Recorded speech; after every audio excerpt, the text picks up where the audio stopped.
30% ng mga nakolektang basura sa Manila Bay ay pagkakawari ka sa problema. Ito ang lugar sa unang taong pag-aaral ng Eco Waste Coalition. Sa baha na sinsira.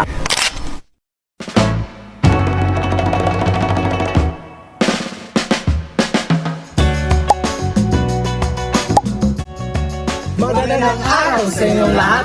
Kami ang Pangkat Pangatlo. At narito kami ngayon upang ipakita ang kahalagahan ng pangangalaga ng ating ilog at sapa. Ang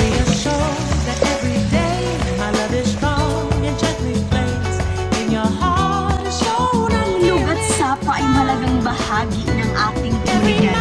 Dito nanggagaling ang tubig na ginagamit sa iba't ibang gawain at nagsisilbi rin ito tirahan ng maraming halaman at hayop. Ngunit dahil sa pagtatapon ng basura at kakulangan sa disiplina, maraming ilog at sapa ang nagiging marumi at napapabaya. At makikita natin kung gaano kadami ang ating mga basura na tinatapon dito sa sapa. At kung patuloy tayo na tatapon ng basura sa sapa, ito ang magdudulot ng pagbaha, polusyon, at tayo rin ang nagsisira sa ating kalikasan.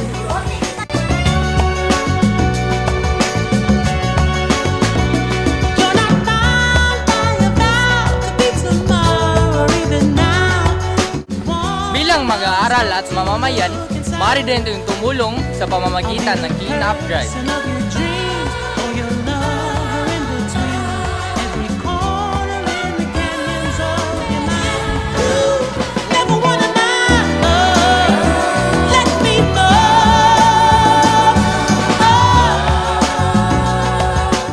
Sa huli, ang pangangalaga ng ating ilog at sapa ay responsibilidad ng bawat isa. Hindi natin kailangan ng malaking hakbang upang makagawa ng pagbabago. Ang simpleng pagtatapon ng basura sa tamang lalagyan at pagkikiisa sa mga gawain pangkalikasan ay malaking tulong na.